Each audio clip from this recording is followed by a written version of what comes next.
एक लड़की की दोस्ती उसके कॉलेज में पढ़ने वाले लड़के से होती है। धीरे धीरे दोनों में प्यार हो जाता है, जिसके बाद लड़का अपनी शारीरिक भूख मिटाने के लिए लड़की से यौन संबंध बनाने के लिए एक मंदिर में जाकर लड़की की मांग में सिंदूर भर देता है और फिर झूठ मूठ के पति का नाटक करते हुए उसके जिस्म के साथ खेलने लगता है।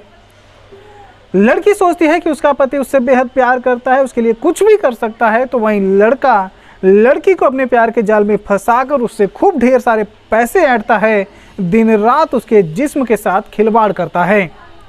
और जब उसका मन भर जाता है तो एक दिन वो कुछ ऐसा करता है कि जिसे जानने के बाद आप सोचने पर मजबूर हो जाएंगे कि कोई पति अपनी पत्नी के साथ ऐसा कुछ कर सकता है। तो चलिए जानते हैं आज की एक और बेहद हैरान और चौंकाने वाली घटना के बारे में। नमस्कार, मैं हूं प्रदीप दुबे और आप सभी लोगों का हमारे चैनल पर बहुत बहुत स्वागत है।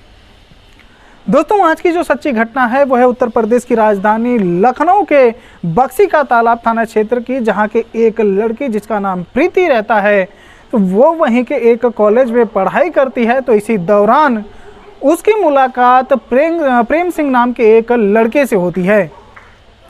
पहले तो उनकी दोस्ती होती है, फिर धीरे धीरे इनके बीच प्यार पनपने लगता है, लेकिन प्यार की शुरुआत सबसे पहले प्रेम की तरफ से होता है, क्योंकि वो एक दिन मौका पाकर प्रीति से अपने प्यार का इजहार करता है और प्रीति भी उसे पसंद करती थी, तो वो भी उसके प्रपोजल को स्वीकार कर लेती है, जिसके बाद दोनों अपने अपने रिश्ते में आगे बढ़ने लगते हैं। एक दिन प्रेम प्रीति के साथ शारीरिक संबंध बनाने का दबाव बनाने लगा। वो प्रीति से अपनी हवस मिटाना चाहता था, लेकिन प्रीति ने यह कहकर उसे मना कर दिया कि जब तक वो उससे शादी नहीं कर लेता तब तक वो अपने साथ शारीरिक संबंध नहीं बनाने देगी। फिर क्या था, कुछ दिन बाद प्रेम प्रीति को एक ऐसे मंदिर में ले जाता है जहाँ न तो कोई पुजारी रहता है और ना ही कोई उन्हें जानने वाला। तो होता क्या है कि मंदिर में प्रेम एक सिंदूर की डिब्बी निकालता है और प्रीति के मांग में भर देता है। वो प्रीति को ये दिखाने की कोशिश करता है कि अब से वो दोनों शादीशुदा हैं और प्रेम प्रीति का पति है, लेकिन प्रीति उसके साजिशों से अनजान रहती है और उसकी भोली भाली बातों में आ जाती है।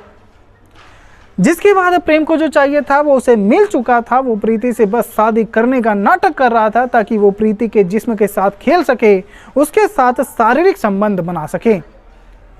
प्रीति भी सोचती है कि अब उसकी प्रेम के साथ शादी हो चुकी है, तो वो भी प्रेम को किसी बात के लिए मना नहीं करती और तकरीबन 1.5 साल तक प्रेम प्रीति के जिस्मों के साथ खेलता रहता है। उसका जब भी मन करता तो वो प्रीति के साथ शारीरिक संबंध बनाने लगता और इस दौरान वो प्रीति से झूठ बोलकर पैसे भी ऐंठते गया। एक बार तो वो प्रीति से 10,000 रुपये मांगे और दूसरी बार 30,000 रुपये। प्रीति उस पर आंख बंद करके भरोसा करने लगी थी और यही वजह थी कि उसने कभी प्रेम के ऊपर शक नहीं किया। एक दिन जब प्रेम का मन प्रीति से उब गया तो वो बिना बताए वहाँ से 9-2-11 हो जाता है और तब जाकर प्रीति को उस पर शक होता है कि वो बस उसके शरीर से प्यार करता था, न कि उससे।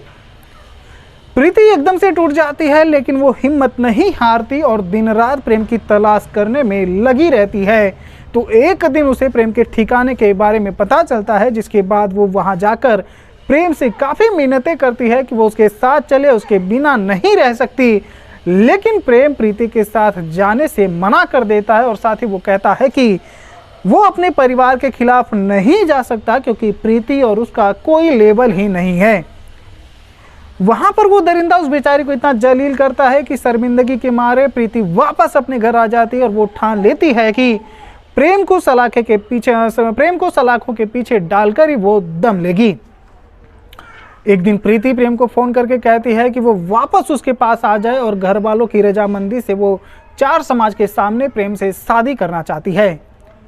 लेकिन प्रेम पर प्रीति की बातों का कोई असर नहीं होता। तो प्रीति भी पुलिस में उसके खिलाफ रिपोर्ट दर्ज करने की बात कहती है, जिसके बाद प्रेम प्रीति के साथ उसके घर वालों को भी धमकियां देने लगता है कि अगर पुलिस में कंप्लेन हुई तो उन सबके लिए ठीक नहीं होगा। प्रीति देखती है कि अब मामला काफ़ी आगे बढ़ चुका है, तो वो पुलिस स्टेशन पहुंचकर अपनी आप बीती पुलिस वालों को सुनाती है। तो उसकी आप बीती सुनकर पुलिस प्रेम को थाने आने के लिए कहती है, मगर प्रेम पर पुलिस की बातों का कोई असर नहीं होता और ना ही वो पुलिस स्टेशन जाता है। जिसके बाद पुलिस भी खामोश हो जाती है, वो प्रेम के ऊपर कोई एक्शन नहीं लेती है। ये देखकर प्रीति के अंदर की ज्वालामुखी और भड़क जाती है, जिसके बाद वो अपने साथ हुई घटना को ट्विटर पर डाल देती है। तब जाकर पुलिस वालों पर दबाव बनता है, तो 15 दिन बाद जाकर बक्सी का तालाब थाने में प्रेम के खिलाफ मुकदमा दर्ज कर लिया जाता है। लेकिन मामला यहीं तक नहीं रुकता। अपने ऊपर रिपोर्ट दर्ज होते ही प्रेम बौखला सा गया और वो प्रीति को फोन करके मुकदमा वापस लेने का दबाव बनाने लगा। वो कहता है कि जिस थाने में तुमने रिपोर्ट दर्ज करवाया है उसी थाने में उसके चाचा सब इंस्पेक्टर हैं और उसी वजह से उसके ऊपर कोई कार्रवाई नहीं हो सकती। और बात यहीं तक सीमित नहीं थी, प्रेम का वकील भी प्रीति पर केस वापस लेने का दबाव बनाने लगा और समझा बुझाकर मामले को रफा दफा करने की बात कहने लगा, मगर प्रीति अपने फैसले पर अड़ी रहती है। कुल मिलाकर प्रीति की हिम्मत की दाद देनी पड़ेगी, जो अपने फैसले पर अड़ी रही, जो अपराधियों के लाख धमकाने और केस वापस लेने जैसे धमकियों के बावजूद हार नहीं मानी। और इसी के चलते पुलिस को भी प्रेम के खिलाफ रिपोर्ट दर्ज करने के लिए मजबूर होना पड़ा।